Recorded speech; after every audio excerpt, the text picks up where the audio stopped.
Good. Hi, welcome to Story with Dishes. I'm Lalo. And this is Robert. And hi, today on this episode, to finish off the Spider-Man, we're not doing Amazing Spider-Man 25 by Seth Wells. We're actually doing a much better book, which is a crossover. We're doing a crossover today. I can't believe we could have had Zeb Rose and this is what we went with. No, you're gonna love this. This is awesome, actually. We're doing The Death of DeWolff by... Puta madre. Give me one fucking minute. I can't find the creative on this book. We're doing The Death of DeWolff by Peter David, Rich Buckler. I want to be honest with you.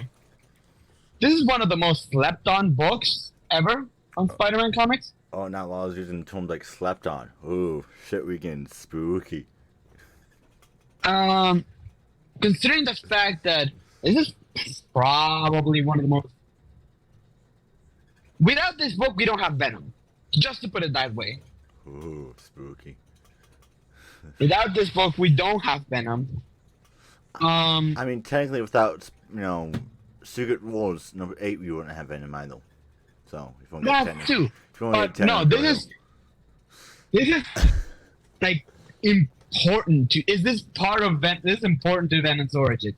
So much so that in Amazing Spider-Man 300, this book right here is referenced. This story right here. So what you're saying is that we're going to do the Venom storyline soon, right? Yes. Actually, shit, we really? already did it. Oh shit. Okay. Unfortunately, we already did it. I'm sorry. You weren't here for that. Good. I hate Venom. All right, let's get into the book, Joe. Yeah, this is The Death of DeWolff. Now, DeWolff was a special character in Spider-Man comics back in the day. Back in the day, I mean 1980s. As you can tell by the cover, because, someone has killed a woman that has meant a lot to me. She was a cop that was in Spider-Man's corner. But she acted like she did not like him. I always hate Spidey-Man. But in reality, she had a huge crush on Spider-Man. Odd. It was like, and she was one of the only cops who respected Spider-Man, who worked with him. Because around this point, Spider-Man's reputation with the police, it ain't that good. I mean, he's doing the black. He's doing the black dude. Yeah, I mean, come on, Lalo. One thing about cops and black, you should all know, but that don't mix very well. No, but for real, in all seriousness, back around these times, the cops did not like Spidey at all. Well, yeah, and one of the only people who defended Peter was Jean DeWolff.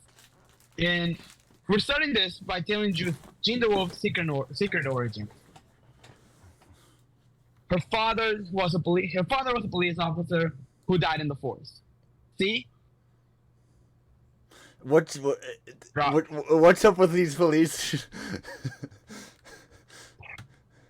Her father was a police officer who died in the force. Her mother eventually remarried. And her father, when she remarried, her new stepdad was kind of like a more important figure in her relationship. She married another cop, basically. Reboot. And Jean's mom, Jean's new stepdad was more around for her. Well, when your father dies, at such a young age, you really can't be around for your kid. But my point is, he was a bigger influence on her life. So much so that he was the reason why she became a police officer. Which is kind of, impressive. And eventually, she said she wanted to grow in the ranks. And one day, she wanted to become the New York's first police captain that is a female. And all of this, we're getting all of this. I'm sorry. We're getting all these as a flashback as the life is draining out of her body and the police breaking the door and just to find her dead body right there. You know what they say? Better ingredients, better pizza. Papa John's. And this was actually like one of the big like shocking pages of this book. So much so that whenever this book is referenced, whenever they reference this book, they always use this image. Oh, of course. It's a dead corpse on the floor in a Spider-Man book. Yeah, and no one thought that's inappropriate. Let's not do that. Like, come Well, on. okay. It's a dead corpse. This isn't the mainline book. You can get away with some edginess. Editorial looks at this. In the mainline book. Editorial looks at this as like, okay, a little bit edgy, a little bit on the grind, but also it's not going into Amazing Spider-Man. It should be fine. Something. Okay, that even proves I'm putting even further. Fair enough. That Dark Knight Returns is just around the corner. Not Frank even. Miller's Daredevil is right there. Look at all the pop culture films for that time. 85. Terminator just came out in 84, didn't it? Right? Terminator is fucking awesome. Yeah, and then Terminator 2 in 92. Yeah, so like I guess you got a point. Scrooge was around the corner. All these edgier takes on classic stories were just around that corner, including edgy takes on your own character, Spider-Man, aka Venom. And we cut to Peter like taking a picture of a hot chick that's on the street. Fucking Peter's a Polv. Can't change my mind about that. And you would think like his narration's like, because his narration goes like, the Spider-Man thing isn't doing so good, so I'm just taking pictures of women. Just no fucking way. At best, the Bugle will pay 90 for some shots of a real looker to brighten the front page. At worst, I have a nice decoration for my dark room. Jesus Christ. That is fucked up. Jesus Christ. And you complain about the character assassination they do, Zeb Rose has been doing to Spider-Man? I think this panel here is more damning than anything Zeb Rose will ever do. It was the 80s. Who gives a fuck? I mean, you're not wrong, but still. It was the 80s. Who gives a fuck? Just as I put it. And as he turns into the corner, he finds a friend of Aunt May's. Because Aunt May's currently been renting out her home. Oh god, not this story. Not this rant again. Not this rant again. No, no, we're not doing this rant again. And that's how she met Nathan Levinsky and some other. This guy, Mr. Popchick? Mr. Popchick? Yeah, Popchick. Yeah, that's a weird fucking name. I remembered it. It was weird. Mr. Popchick is like cashing in. He's going over to cash a social security check to get some spending money.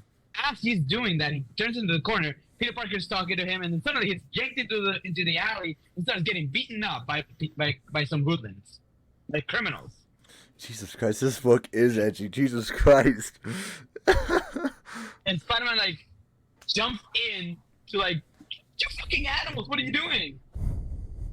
And he goes after them, and he puts on the black suit, which is the cloth version, by the way. Okay, I'm gonna say this right now.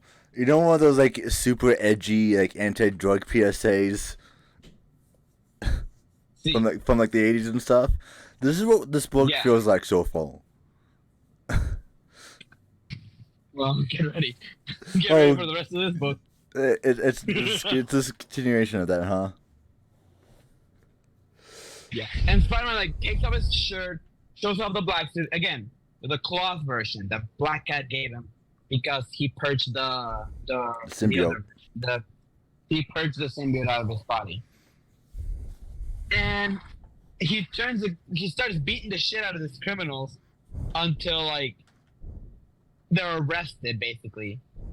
Like Spider-Man's like telling them like, you fucking assholes, you criminals, you fuckers, I'll kill you motherfuckers, I'll kill you. No, it's not like that, but like it's like that.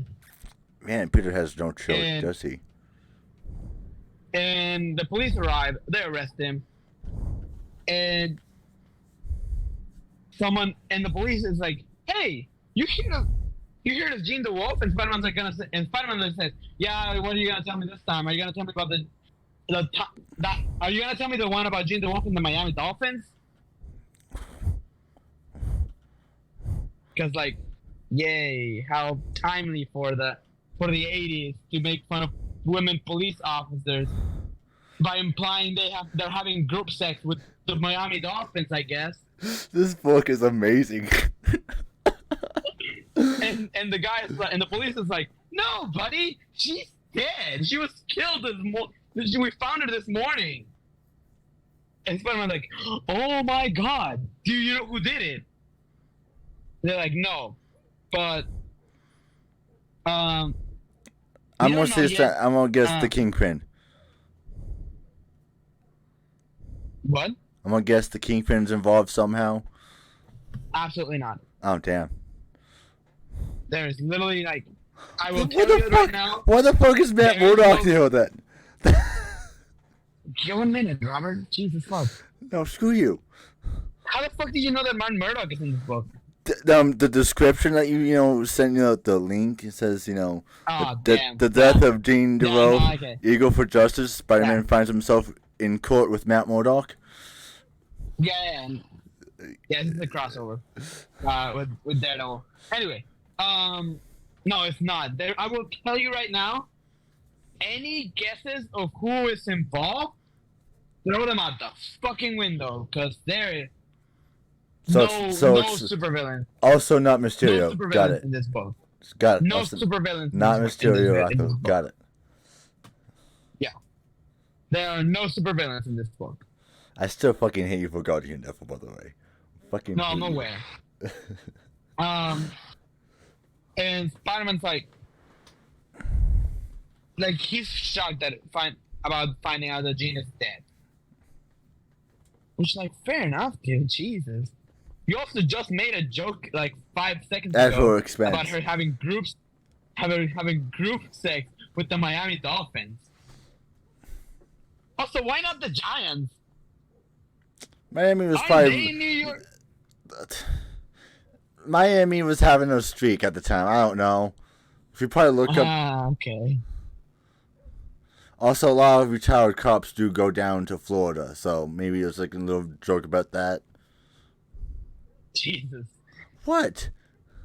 Why do they go down to Florida? Well, because they get the nice fat pension for serving on the force for 20 years, 30 years. Then they retire, and they move to a less expensive place on the coast where it's nice and warm. Fucking lies, isn't that? Less expensive. Not anymore. Well, compared to New York City, dude. That's fucking fair. Captains. Is that why the lieutenants and captains? Why the Connors went? No, in real why the Connors moved to Florida? I don't know. Well, once a giant fucking lizard, so that one makes sense. Yeah, because he's like, God, that's funny. Good job. But I mean, lieutenants, when they retire, they get a good check of the annual income even after they retire. So I think they get like 80% of their annual income, and captains and lieutenants make a shit ton of money as it is. So. Good shit. Yeah. Good shit. Fun. Okay. So anyway. Over at the Bugle, we skipped over right now. Skipping over the setup for MODOK, huh? No, I'm not. There's not Matt. We have a spectacled guy going to confession, and he the classic like, "Oh, bless me, Father, for I have sinned," right? Yes. And we cut back to the Daily Bugle. Okay. And Jonas, like, hearing about this police officer who got murdered right now. Like, they just found the body. They're looking for leads. They're trying to find who did it. And Jonas like, that fucking sucks. That's horrible. And Robbie's like, hey, like, how would you feel if Spider-Man was murdered in cold blood? And Jonas like, I'm not a cool, man. What the fuck? Like, no. It would suck. It would be terrible. But also, like, fuck that guy. I don't give a shit. And Can you tell me the line And we- Can you tell me the line, bro? Funny mustache man deserve to die, and so do assassins, and cop goes scum like that. Whoever else he is, Spider-Man is not one of those. Is that what you were trying to dodge around, Lalo? Was the funny mustache man? Yeah. And we meet with this Reverend Jackson from Jackson Tolliver. Of who is course, from his name's Jackson. Why? Why do you say that? Actually, Come on, look at him. It's the most stereotypical. Robert. It's the most stereotypical name for someone like that. For a black man. For a black reverend, yeah. Reverend extra racy today with this one. And he's from Georgia. I'm pretty sure. that doesn't. This isn't helping Lalo. No, but like I'm saying, like George Tolliver, you mentioned prominent. You were mentioned prominently in the Atlanta slangs. Didn't you have some slangs years ago? And the guy is like, Reverend Tolliver is like, I'm surprised a white man like yourself would care about black children. And Jonah's like, what? What are you, a racist? And I want to imagine the guy being like, fucker, you can't say that to me, what the fuck? This is such a timely book. I'm serious. It aged so nicely. Like fucking Coke Zero. It aged like Ryan, Lalo. I don't know what you're talking about. It aged like fucking like fucking. It aged like spoiled milk. Aged gracefully, unlike you and your children if you don't shut up. And he's basically like talking to how much he has persisted through his life, and as a man of God, right? Yeah. And then we cut back to Spider-Man going into Jean DeWolff's precinct and talking to one of the police captains in her precinct, in the precinct. And it's like, oh, if you want to be part of the Jean DeWolff investigation, you got to go talk to Stan Carter because he's the chief detective on that case. Okay. And he's out right now. He drives a red Caprice Classic. If you hurry, you can still catch him. And Spider-Man's like, gotcha, bitch! And he runs off. He like flies off. Okay, can I interpret this real quick though? As ungracefully as this aged, it's gonna age a lot better than the What If Miles Morales was Thor storyline. Oh, I know. Thank you for bringing that up, Robert. Of course, like, come on, you gotta think about that. And you know what they need? Like, you know what they need? They need Spider-Man smashes the Klan, like Superman. You know how Superman has that book? Oh they need one. God, they need one. They need one for Spider-Man. That's how you fix the Spider-Man brand, dude. That is exactly how you fix the Spider-Man brand. I am going manic. Doing a Spider-Man smashes the Klan book. And basically Spider-Man like catches up to him and he's like, mind if I like join you for a minute? And Stan is like, he starts talking to Spider-Man. He's like starts filling him in on the case. Because Spider-Man, he knows that Spider-Man genuinely wants to help. And the reason he knows that is because he knows how Jean would talk about him. He mentions to Spider-Man that she would talk very highly of him. And that she really like respected him. And Spider-Man's like, that is really sweet and really sad. Like, I'm sad now. And he jumps in the car and they start driving around. Yes. Spider-Man, like, we have this moment where, like, he's talking to Stan Carter, and it's like, what is that? That smells so good. He's like, it's cocoa. Do you want some? And Spider-Man's like, yeah. Well, too fucking bad, man. I only have the 1 cup of cocoa. And, like, later Spider-Man's like, can I have some? And the Stan gives him a sip of his cocoa. Because that's what Meanwhile, Spider-Man deserves. Am I right? the night passes into an early morning. Morning brings a glorious sun that this man will never see. This is Matt Murdock, a man of many faces. One of those faces is the red-masked vigilante known as Daredevil. Who's that? I don't know, man. It beats me. Some no-name guy, ain't he? Yeah, basically. We basically have Daredevil swinging across the city, being his usual self, going into the courthouse where we're following up on the Mr. Popchick case, where he's not defending Mr. Popchick. You know who he's defending? Who? He's defending the hoodlums that attacked Mr. Popchick. I mean, Murdoch does have to, be a loyal.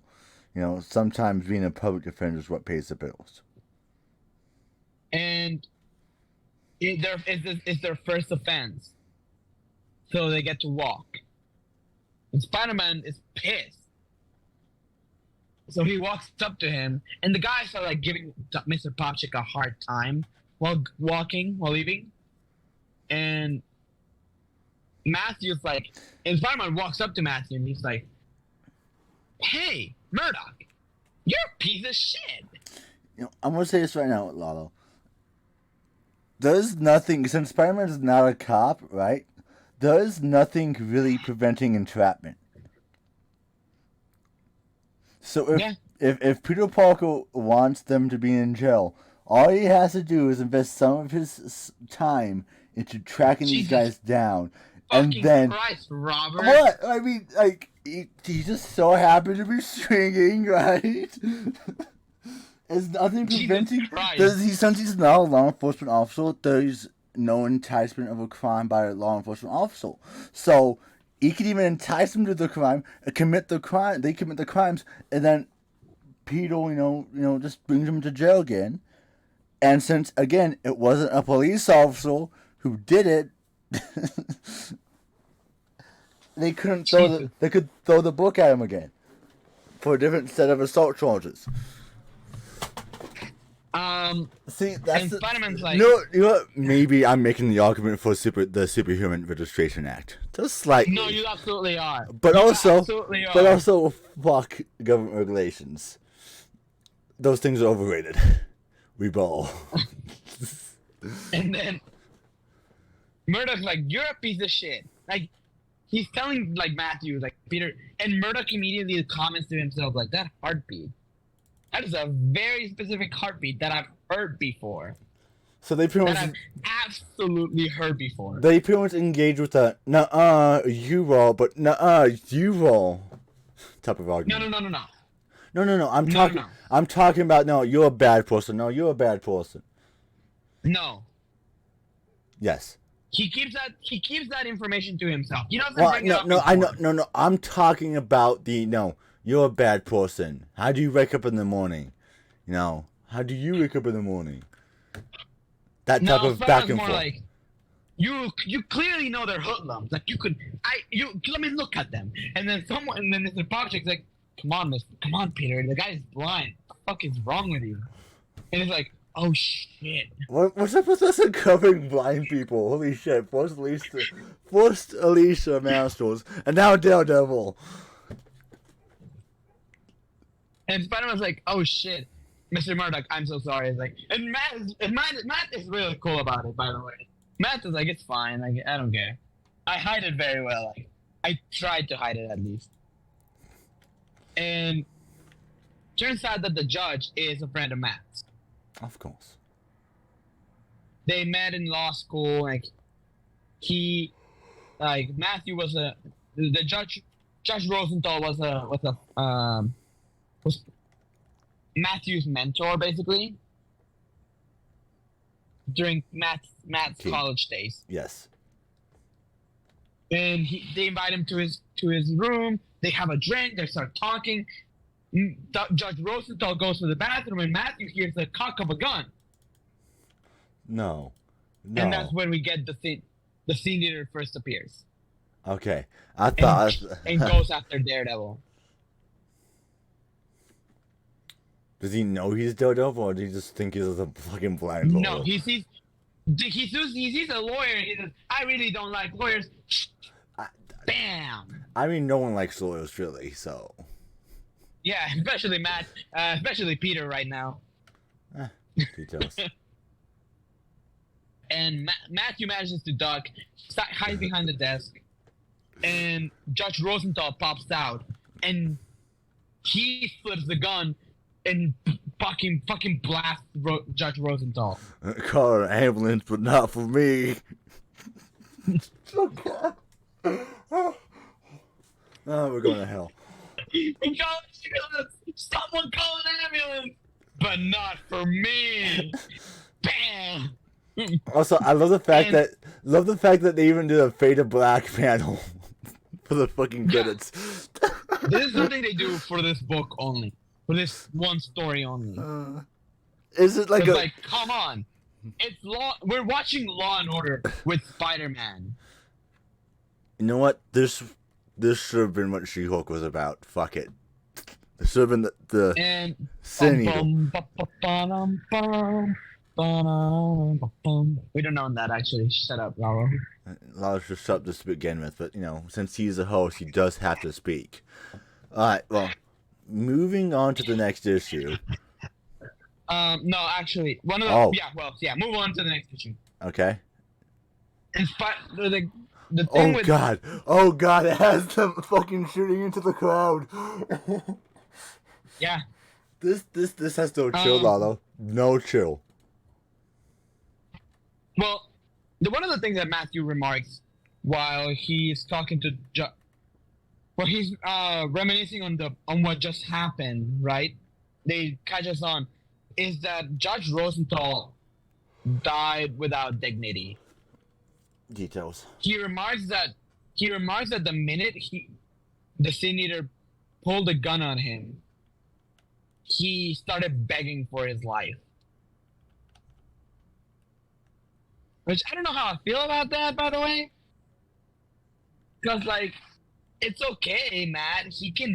A man can beg for his life. There's nothing wrong with that. Lalo, you gotta think about the 80s. You can't be in the 2023 mindset of all flowers and rainbows. Fair enough. You gotta think about the 80s, man, where everything was gritty, everything was fire or die, man. You also gotta think about, this is the generation that lived through Vietnam, processing everything. So. Yeah. So, the minute we have, basically what's going on, as soon as the Sin Eater kills the judge, he runs out of the place. Yes. With his fucking shotgun mid-air. Whatever. I don't give a shit. Spider-Man jumps into fight immediately. But he was talking to Mr. Popchick, which Mr. Popchick is like, this is bullshit. I fought for this country, and they're not gonna even defend me to the people. I was assaulted. I was robbed. This is fucking bullshit. I bet the judge wasn't that sympathizing. And Spider-Man's like, Judge Rosenthal? I think not. Yeah, it seems pretty Jewish of a name. And Spider-Man's like, and immediately he hears the crowd of screaming. And Spider-Man's like thank God. Tough kicks. Thank God that I don't have to be part of this conversation anymore. And he shoves Mr. Popchick to the side, puts on his Spider-Man costume, and goes on to fight. And immediately hey, what's up? And the guy just shoots at Spider-Man. Spider-Man just dodges it. And he shoots. He basically wasted this dude on the middle of the street. And it's like, Spider-Man, why? You know what's funny? If you're thinking about Spider-Man caused someone else's Uncle Ben. I'll be here Then all week. Spider-Man's Thank like, you. holy shit. And then they ask him, why didn't you just whip his gun away? And he's like, I didn't think of it. I'm sorry. And the senior just starts beating the shit out of Spider-Man. He starts punching him over and over.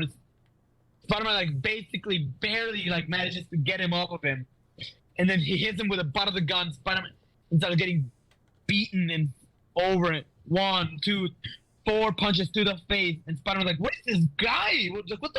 Why is he kicking my ass? He's built different, man. And Spider-Man like basically whacks the shit out of the Sin Eater, launching into the side. And he looks over and Aunt May is on the ground. Who was is new? He's like, She's on the ground like half the parents I've ever seen of her. So. and he's like, what if she was hurt? Ah, damn it! And he immediately grabs the spider tracker, throws it at him, and he goes to check up on May. Because under his logic, it's like, Aunt May is worth more than this asshole. Yeah. And immediately after the Sin Eater sees, because that's the guy's name. This guy's a Sin Eater. A1, no, presentation from Lalo Hill. He sees the spider tracker. You know, and the bright red thing on sometimes muted colors. No one's ever gonna notice that, right? And it also lights up. Jesus fucking Christ! Like it's a flashing thing onto his shoulder too. And we're supposed to believe that Peter Parker's as smart as Reed Richards. Manages to hide them very well. No, not even that. Just that he's as smart as Tony Stark, at least. Well, he managed to build them. He managed to. Very impressive. He managed to build them, yes, but also. He didn't think about the fact that having Robert, it's a motherfucking fob in the 80s. What else would you do it? No, it's a bright red tracking device. You usually try to keep those things discreet if they're trying to be a tracking device. It's the goddamn 80s. Nowadays, they're small. They're like smaller, and like they're smaller and they don't light up. Okay, nowadays you can't make any argument. Back then. Okay, what was Tony Stark walking around with, right? You know, he had a fucking high tech suit, right? Meh. What was the Fantastic Four? The Fantastic Four had a flying car. It looked like shit. It still had a flying car, Lalo. Well, Spider-Man has a limited amount of money at this time. He's friends with the Fantastic Four. It's like, hey, yo, hey, Reed Richards. He's not gonna. Hey, Reed Richards. He can stand on his own. Can you help me design a smart, more discreet-looking tracking device? All you had to ask for. And they're gonna say, "Get the fuck out of the tower! What the fuck are you doing here?" That's what they're gonna tell him. You know what, Lalo? You sound like a school issue for Peter's head then, huh? Oh, why didn't he go to Stark? Because Tony Stark would have happily built him something. He would also say, "Get the fuck out of my tower! What the fuck are you doing?" What about Ant-Man? I'm too busy getting drunk right now. That's true. That's true. What about Ant-Man? What about Ant-Man?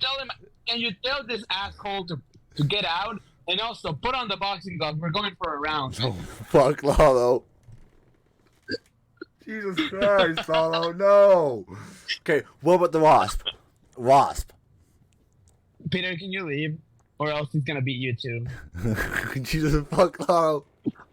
Jesus Christ. No. The man, I'm on fire today, bro. No. Operation try not get canceled. It's not going very well. But like you see what I'm saying though, right? Why would the man who is trying to keep things discreet, like a tracking device should be, have this bright flashing red?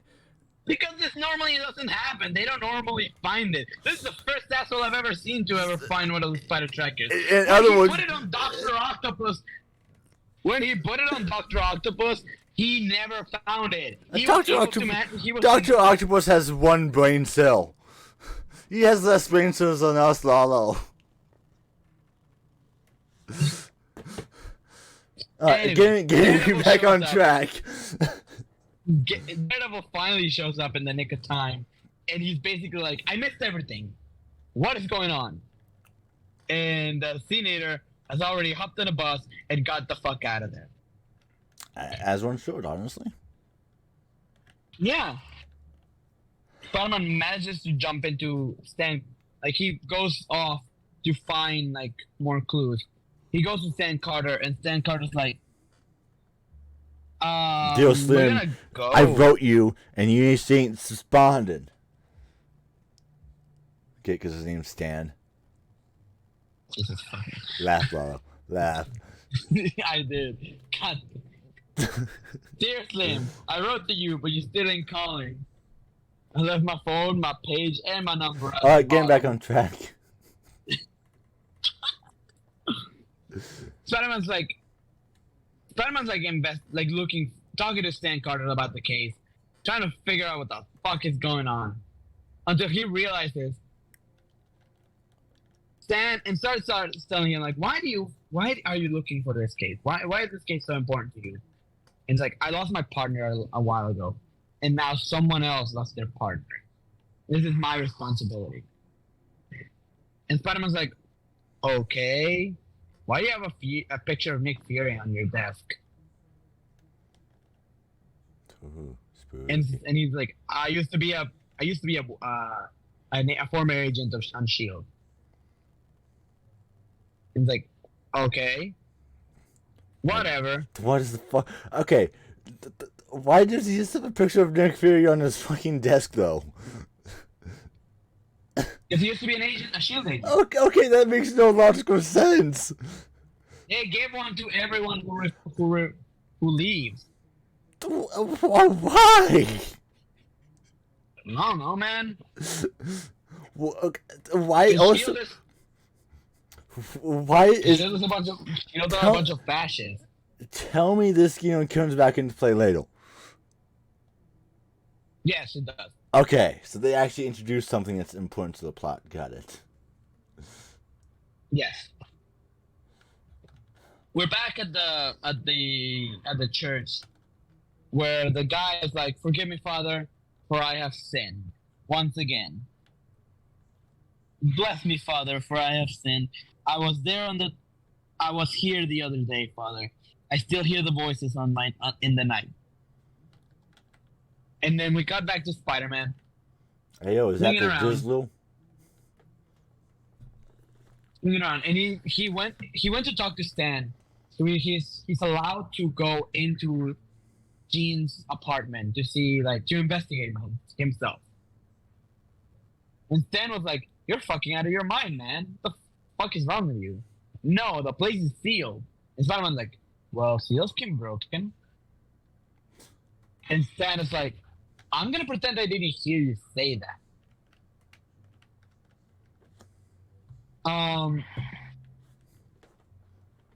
And so he goes on to Eugene's apartment, starts investigating, and all he's thinking is like the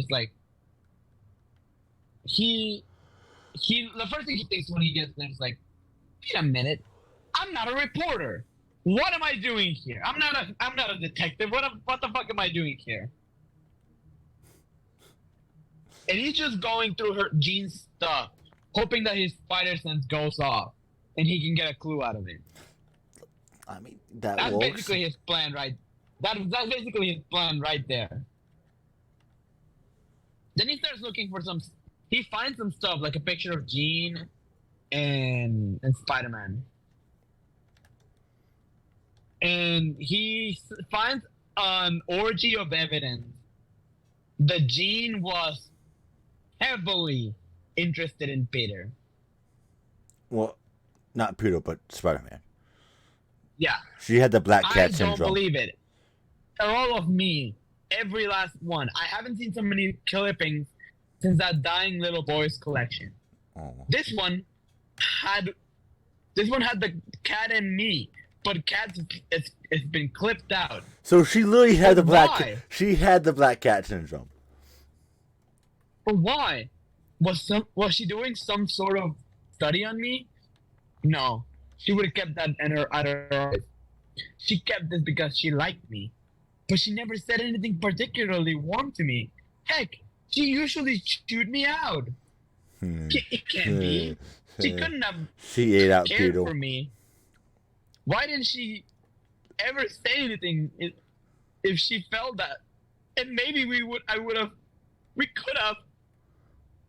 I'm never And gonna dance again. that's the like- way I that's danced what with you. Gets Peter the most. We could have fought. And Because he's in this era of Peter Parker, all he cares about is smashing. it is like, Jesus Christ, Peter, she's fucking dead. Isn't that more important? And it's like, nah. What I care about is that I didn't get to seal the fucking deal. Better ingredients, better pizza. Better pizza. Clothes better. Spider-Man. My ingredients better. And then we have Jean's funeral. And Peter is crying the loudest because he didn't get to seal that deal. Which is very unfortunate, because, Peter probably would have, thrown up the leg. But fucking excuse me? It's a tomb throwing it up. Good thing matches it with this one. Okay. Throwing it up the leg is an outdated term for, getting it on. Okay. And Jean's mom is crying.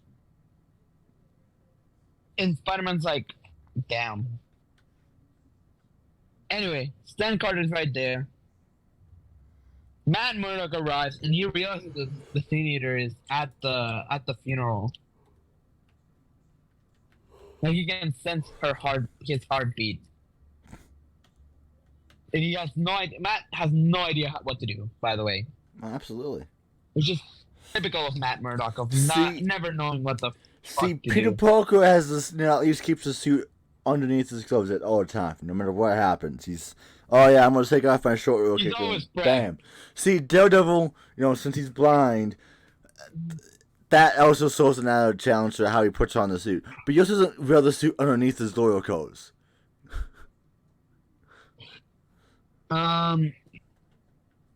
Basically, at the funeral, Reverend Tolliver is talking about like how no one gives a shit about the black folks and like all this for a cop and like yada yada yada. He's going fuck 12. Right? And Stan Carter said, so that's Reverend Jackson Tolliver, a friend of mine in the Atlanta PD.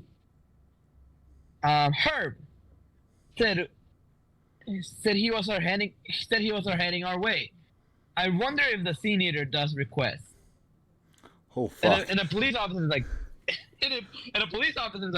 hey man, that ain't cool. That shit's a fucked up joke, man. Again, not the greatest age comic book. It's still good though. There's a reason why he made that joke. Robert. Yes. There's a reason why he made that joke. What is that reason? I'm not telling you. Fuck you. He's a Sin Eater. No, he's not. Oh damn. I'm gonna guess the man who's been going to the church is the Sin Eater though, right? That's the Sin Eater, Robert. Jesus Christ. Yes. The one who's been going to the church is the Sin Eater. Yes, I could guess that one. That one's pretty obvious. Anyway. While he's on the car, he gets in the car with what's his name? The cop. That asshole. Yeah, details. Jonah. He gets with Jonah. He gets in the car with Jonah. Because they shotgun to the wedding. Not the wedding. The fucking funeral. Okay. Two different events, Lalo. Two separate different events. So what's Matt Murdock gonna tell the cops if they actually did listen to him? Absolutely nothing. I sense the guy's heartbeat, man. He's here. Trust me. Honest to God, You can still he's the man. You can play like dumb about it. Like, hey, I feel like that's the Sin Eater right there. That's I feel not- that's the Sin Eater too. That's, Get him. that's not how law enforcement cases work, Lalo. Hey, I have a feeling that guy is the Sin Eater. What? But you're blind. I know, huh? That would not hold up in court. The forced lawyer, probably Matt Murdock, would argue, hey, based upon what evidence did you come to the conclusion that the Sin Eater was? Oh, well, the blind guy over here, on the stand said, hey, yo. Blind guy right. Blind guy right there said like, that was the Sin Eater. Blind guy right there. Mr. Murdoch, Your Honor. The blind Mr. Murdoch. The blind guy who said that their heartbeats matched. The blind guy right there. Mr. Murdoch. Mr. Murdoch. What does your heartbeat have anything to do with it? Well, you're like, that guy is like exactly a perfect match to the Sin Eater. In what way? Well, it's very strong. It goes 556 beats per minute at a consistent rate to the left. Now, Mr. Murdoch, get the fuck out of my. Now, Mr. Murdoch, get the fuck out of my courtroom. Now, Mr. Murdoch, how do you know these things? Well, by nighttime, I'm a street vigilante goes by the name of Daredevil. Daredevil. Mr. Murdoch, you're under arrest. Mr. Murdoch, you're fucking blind. Stop coming with delusions. Case dismissed. Bang, bang, bang. Yeah, so I don't think Matt Murdoch really thought that part through. No, he didn't. Anyway, back at the car with Jonah, he's basically saying that he's going to a business trip, somewhere south. I think he's going to Florida. That sounds about right, yeah. And he's a little scared about the whole Sin Eater business, right? Absolutely. So, like, Peter, do me a favor. Stay home with my wife for a little bit while I'm out. Oh, yeah. Oh, yeah. Jesus, Mr. Jonah Jameson wants me to fuck his wife. Absolutely. Stripes on this sleeve, man. Ice in the veins, Kobe. Moving forward. Anyway, back at the fucking church, the priest is like telling like, well, do you wish to have a confession? Concession. Father, I have a very difficult task ahead of me. I have chosen a mission in life, though sometimes I think it has chosen me. Okay, how does Now I find myself. Okay, I'm gonna jump in a little bit. Why does this sound like the conversation Matt Murdock was having with the priest in I think season? With the priest at the beginning of season 1. Yeah. The first episode. Well, I can't. I can't. That was, like, really, like, I can't absolve you of your sins if you plan on committing them again. Type of that type of conversation. Yeah, I'm not asking for penance for my. I'm not seeking penance for what I've done, Father. I'm asking permission for what I'm about to do. Yeah. Literally, that whole conversation in season 1. I don't know. It's legitimately like a trip for me when I was reading this book this morning in preparation for this book, for this episode. Because we prep ahead of time by miles, don't we? Yeah, absolutely. Anyway, I find myself wavering in my course of, I need advice, Father. Righting wrongs, Father. Wrongs done by important people in important places that only I can see. But I'm afraid no one will understand. And then the priest is like, well, you gotta do what you gotta do, man. It is what it is. It is what it is. And the senior is like, but if you truly, and the priest says, the father says, but if you truly believe in your cause, then you owe it to yourself to pursue your destiny. He says, thank you, Father. I needed to hear that. I will do what I know to be right. Of course, you must not harm others in your. My son, what was that sound? Bless you, Father, for you have sinned. Oh boy, he tore that table real quick. Well, yeah, it was very. It's a moment of like it was very hypocritical of him. We find out that there's a priest that he said he was actually seeking. He was an adamant fighter for restitution for police officers who have done criminal acts. Ah. See, and we have Mr. Reverend Tolliver on the news just spewing off like how we must like protect the innocent and yada yada yada. At the same time, yada. on the phone. He's on the phone with Betty Brant, saying like, "Hey, can you like go take care of Marla Jameson? Because I am too fucking busy to deal with that shit." Yeah, that's fair enough breakdown. Because like, I don't want to fuck my boss's wife, and I know that if I go there, that's where all the fun's gonna at. end up. That's what the ending's gonna happen. What a bastion of morality Peter Parker is. Am I right, Robert? Yes. Is that why you look up to him so much? Anyway, Spider-Man's on. What the? He starts like they start like telling on the news about the Sin Eater's murders. Yes. How this crazy asshole with a shotgun is murdering like important figures in places of power. First it was DeWolff, then it was the Josh Rosenthal, now it's this reverend who was murdered.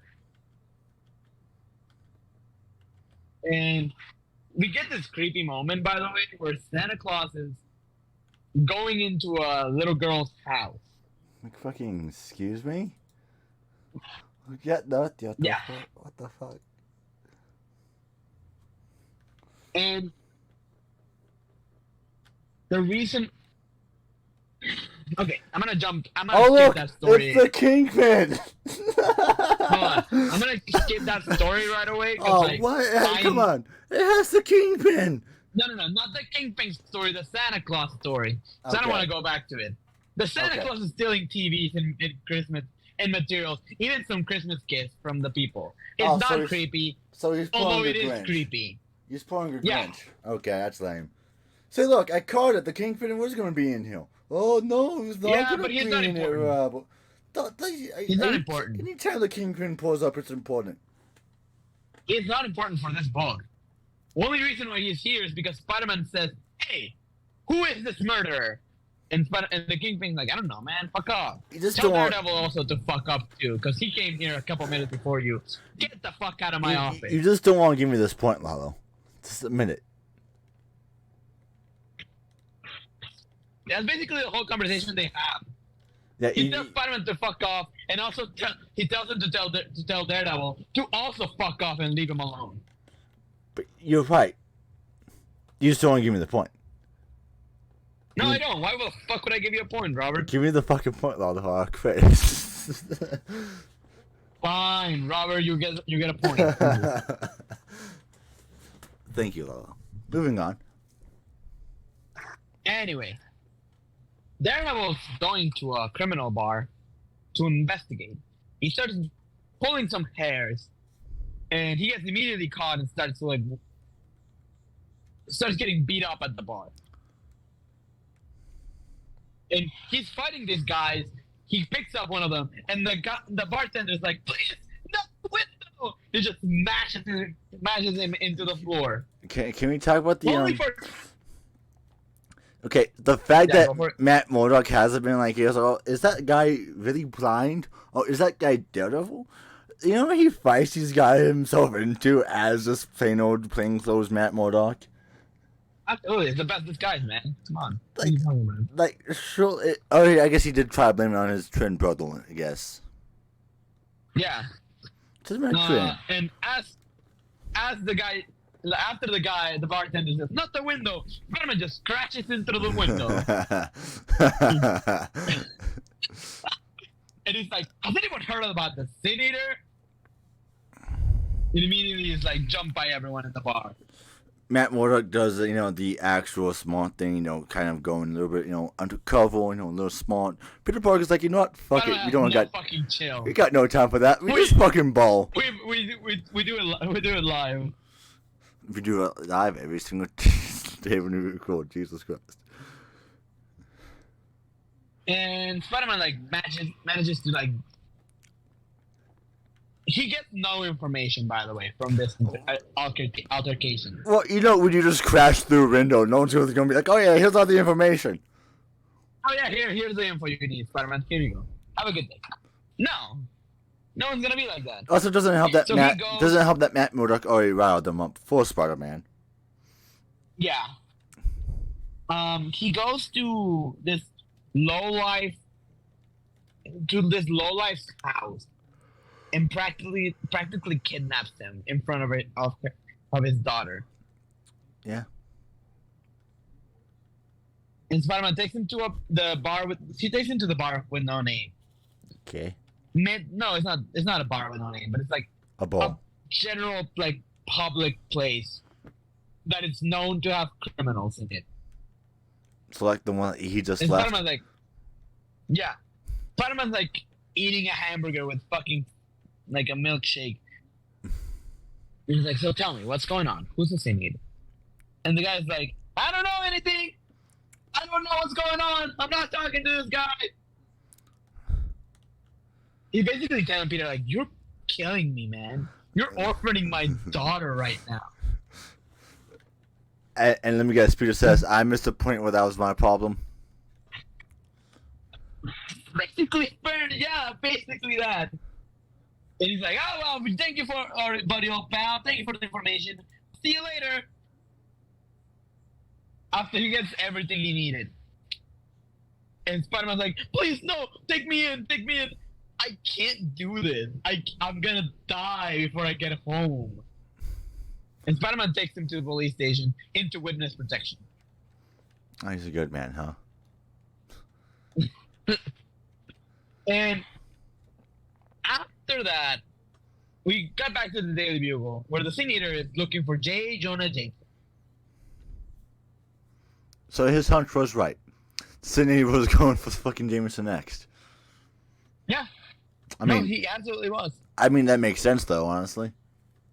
Yeah, he is one of the most public figures in New York, with an owner of one of the most important, like, newspapers in New York. And lots of enemies. Of course he's gonna go for Jay. Of course he's gonna go for J. Jonah Jameson. Come on.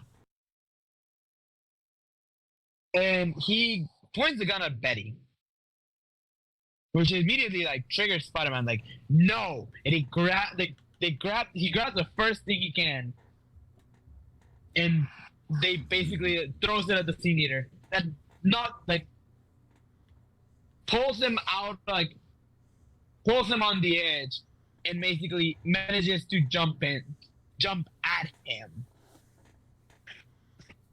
Where Robbie Robertson just they knock them down and take off his mask, and it's the guy at the church. Yeah. And they take him to the prison. They take his friends. They find that he is schizophrenic. See. Also, can we talk to the fact that in between the Daily Bugle and the police, custody, Peter Parker had time to change into Spider-Man. Yeah. Shouldn't well, someone? He left him. They left him there, and then he went straight to the police precinct. Someone... Where he's like, I heard you caught the Sin Eater. I need to talk to him. Someone at the Bugle was going like, what the shit? What the fucking Bugle? No, well, yeah, I imagine. But also, like, he got the picture. We're fine. Like, we don't need him. He's a freelancer photographer. Crazed man attacks Bugle. Hey, yo, Peter, set up that camera real quick. He also threw a fucking rod that was part of the thing that knocked him down. Like, details. Yeah. I imagine the Daily Bugle would be like, yeah, go home, Peter. You're good. You don't need to be a part of this anymore. You got what we needed. Good job. Better you get erased tonight. Better pizzas. Better pizzas. Better jobs. Anyway, Spider-Man's like, listen, why did you do it? Why have you been doing this? It's like, the voices told me to do it. The bugs. And Bugs are in his skin, Lalo. And Daredevil jumps in and is like, hey, Spider-Man, can we, like, talk real quick outside? And Spider-Man's like, yeah, what's up? Yeah, that's not the guy. Yes, that's not your guy. What? And Spider-Man's like, are you fucking kidding me? God damn it. Who's the guy then? Who is? And Spider-Man's like, I don't know, but we gotta go to his apartment. We gotta investigate. So they go into the senior's apartment, and Spider-Man's like, hey, don't fuck me on this. I know we haven't. I'm convinced that it's him. And they break in, and the place is a fucking mess. It's like, see? Look, it's a mess. And like, Matthew's like, yeah, it's a mess. Lock him up. Jesus Christ, Peter. Jesus Christ, Spider-Man. Like, come on. Also, they drew Peter Parker all caked up. Well? Why is that a trend throughout all Spider-Month is me pointing out how caked up Spider-Man is? What the fuck? Oh shit! You're right. What the hell? Like Nice ass, all the videos I've at least mentioned at least once about how caked up Peter Parker was. Hey, if you got it, you flaunt it. Am I right, Robert? Yeah, but like still. Anyway. Moving on. He calls into the Daily Bugle to talk to to Robbie Robertson. Yes. And Robbie's like, hey, what's Jonah's phone number? 867530999. What the fuck? And Robbie's like, you don't know that song, Lalo? I don't know that song. How? Song from the 80s. I don't know, man. I'll send it to you once we get off. Robbie she's like, okay, Spider-Man. And then he gives him Jonah's phone number. And he calls Jonah. He calls Jonah's house. It is Betty. Betty picks up the phone. She's there taking care of Marla. And suddenly, the senior is right there. And Spider-Man hears the conversation between her, and he just blam shoots at the fucking chair. And we roll the credits. We obviously know that Betty doesn't die. Betty? Yeah. I don't know that. She is. I was gonna say also we're also on the final issue already, aren't we? Almost. I'm not entirely sure. Well, I'm looking at the storyline that you have for this on Unlimited, and we're on the final issue. Ah. Then yes. And as Spider-Man is freaking out, swinging over to Jonah's house, he starts remembering every moment he spent with Betty, thinking this could be that could have been the last conversation I had with her. I need to get over her right now. Oh, it's Spider-Man versus Daredevil, huh? See. Okay. Sorry. And the death of DeWolff concludes today. And what happens is she tucked into the desk because the senior was shooting the chair. And Betty puts on a fight, by the way. Yeah. She's like, fuck you, I'm not going down with that. She's a redhead in a Spider-Man book. Now, she's a strong, independent woman. No, she's a redhead in a Spider-Man book. She's gonna live. Blonde, you might not live. Jesus. Am I wrong? The senior is like choking the life out of her with a shotgun. Kinky. Until Spider-Man crashes through the window and starts beating the shit out of him. It seems to be a trend. Just Spider-Man pops through the window like, hey, how's it going, guys? And the senior like pops the gun right in front of him. Spider-Man webs the tip of the gun whips Just a it chip? out of his hands, grabs the shotgun, and destroys it with his kneecap. Then the senior starts blasting, just punch after punch. Spider-Man's hitting him hard. And at the same, by the way, over at the apartment, by the way, I didn't tell you last issue because it slipped past my mind. They found out that the guy they arrested, yeah, that wasn't the Sin Eater. Yeah, we know that. It's Stan Carter. So, it's Stan Carter. Stan Carter was the Sin Eater. The guy who lived across from him from the hall had a way to get into his apartment, and he had a breakdown when he found all of the Sin Eater stuff and assumed he was the Sin Eater. So he took the Sin Eater's costume and the shotgun, and he heard Stan every night repenting for his sins and assumed they were his. So he put on the suit, went into the Daily Bugle to finish off the final mission, which was J. Jonah James. Interesting. And that's how Spider-Man found out that it was Stan Carter.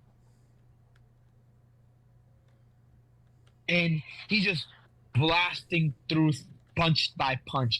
He grabs his mask and rips it out of his head, starts beating the shit out of him, saying, "You played me. You knew this all along, and you played me like a fool." Just starts punching him over and over until Daredevil shows up and says, "Spider-Man, calm down.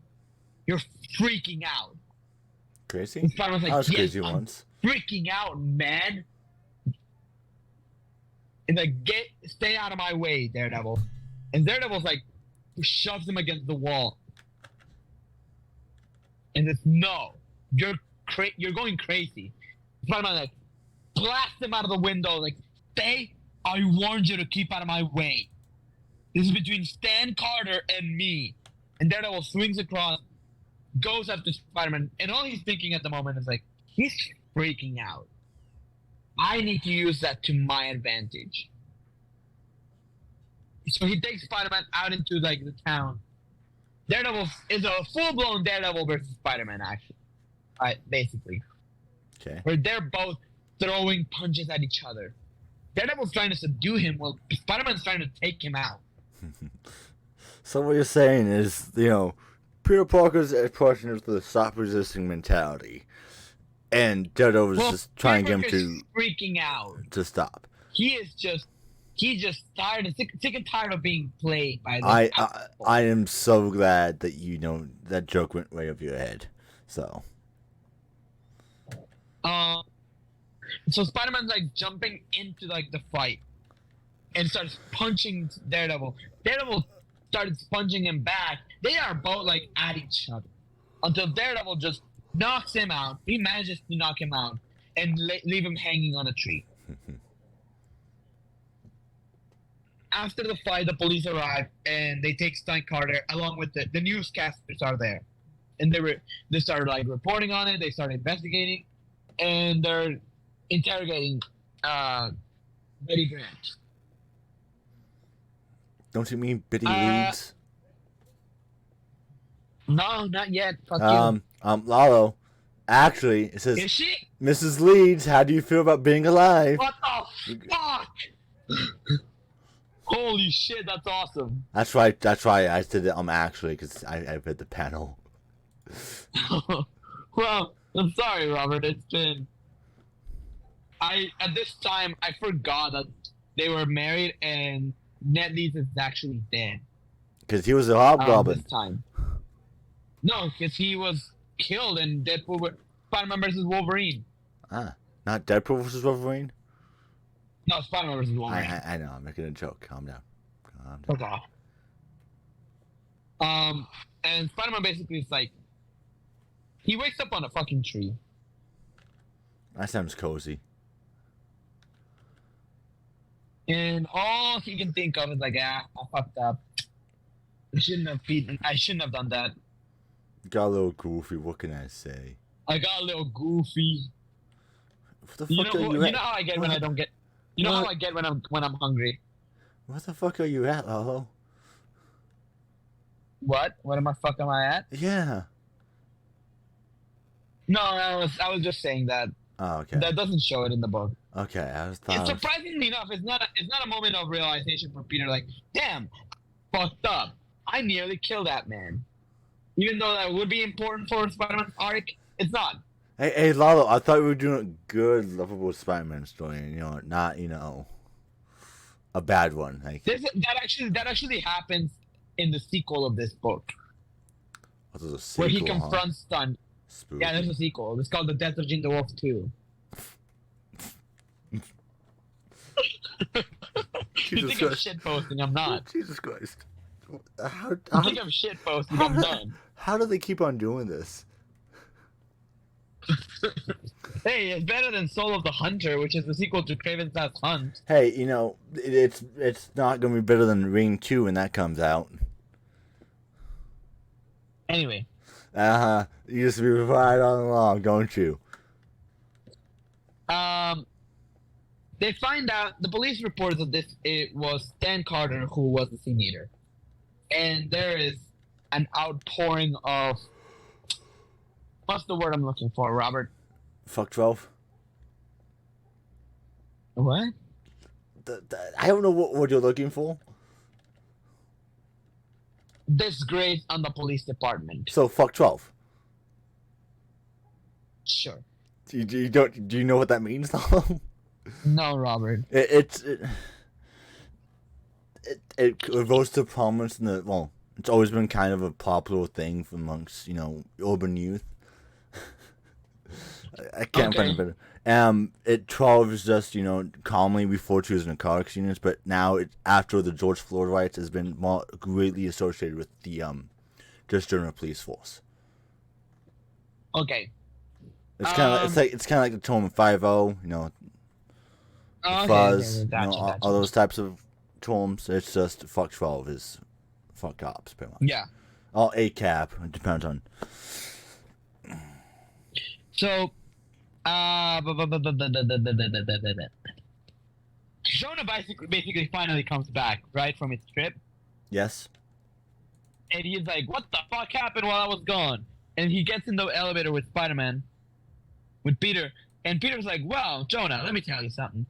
Senator broke into the Bugle city room, shouting he wanted to kill you. Robbie pretended he was you, but confused the Senator, and we disarmed him. Turned out, it wasn't really him, though only a copycat. So the real killer went to your house, Jonah, and found your wife Marla and Ned and Betty. And that Betty were there too.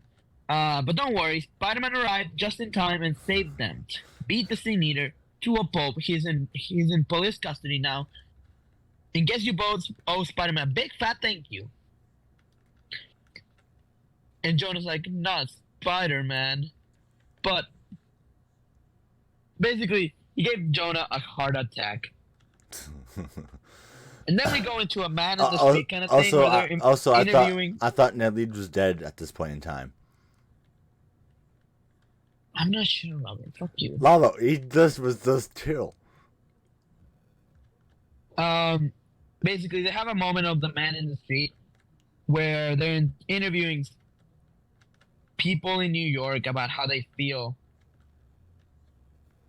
About, like, how if they feel safe that a police officer killed another police officer.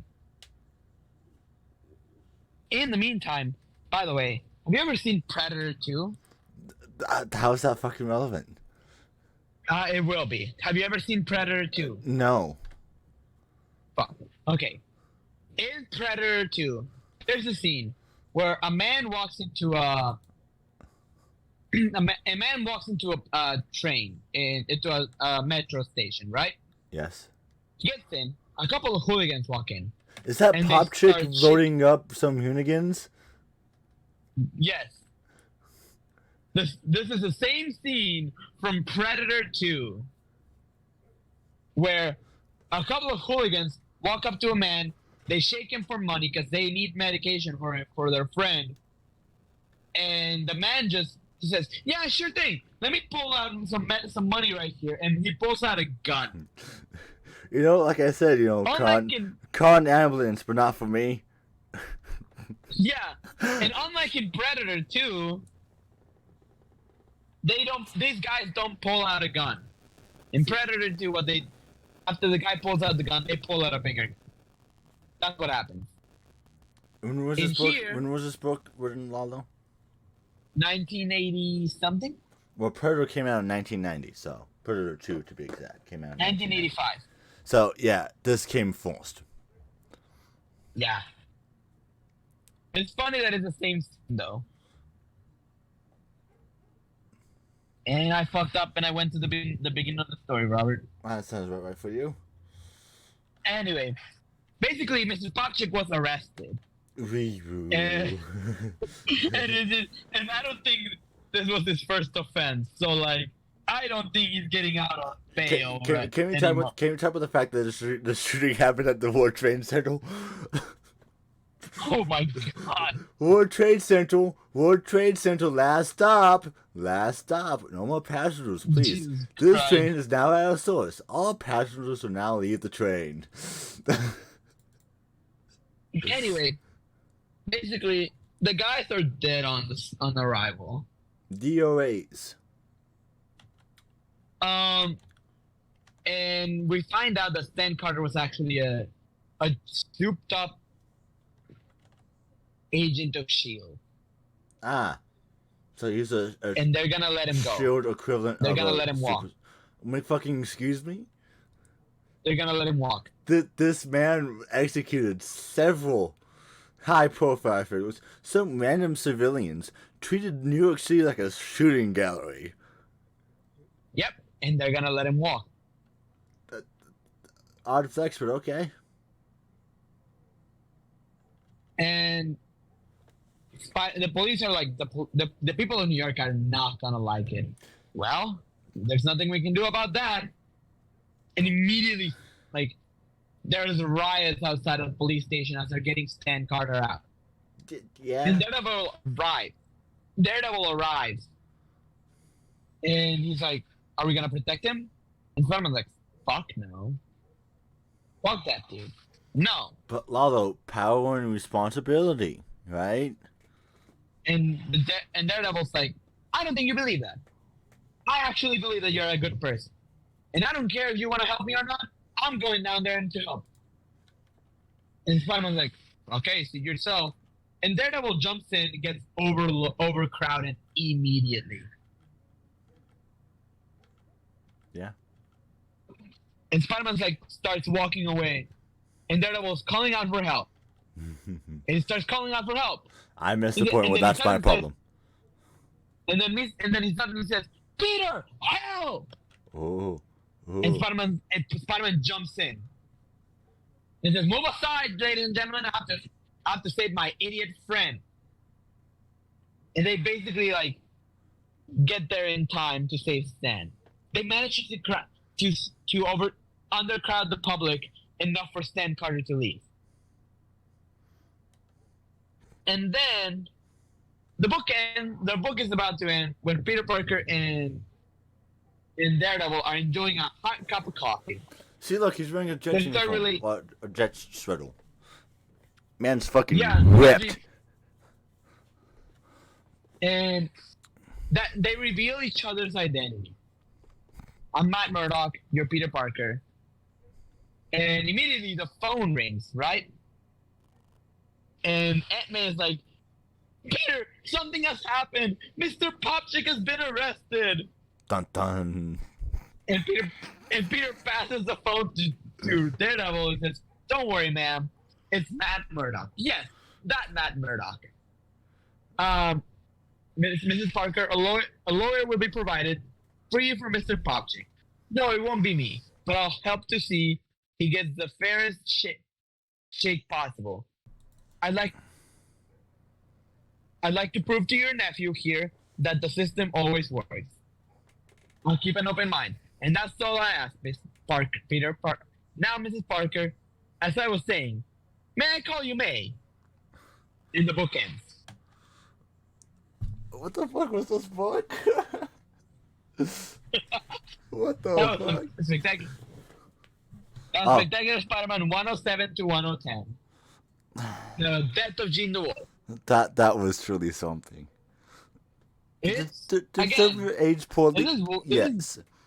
this is actually one of the books that cements Peter Parker's and Daredevil's friendship, not just as people but as superheroes. Well, I imagine it's probably one of the first big times they interact. Is that it absolutely is, and I really dig this book. Did it age the best? No. But no works of absolutely media not. ever really aged very well. Because they're all products of their time. It was fun reading it, though. Especially with my screwed up mind. So this gets a sequel where Stan Carter dies at the end. Does he Craven last on He himself? reveals, huh? Does he Craven last on himself? No. He commits death by cop. Close enough. That's all that really matters. A poetic ending to their death. And then he's brought back during Nick Spencer's run. Jesus fuck. In probably one of the best storylines from said run. You have no idea how much I love Sin's Rising. So in other words, And hopefully we're gonna do it someday. judging from the fact that you're hyping this up, you're going to do Sins 2 and then Sins Rising? Eventually, probably. I would probably do Sin's Rising first because I really like that book. But we don't get the full story that way, Lalo. If we're going to do it, we got to do it chronologically. Fine, we'll see about that. Well, thank you for watching. This is Stories with Issues. I'm Lalo. And I'm Robert. And have a good night. Peace.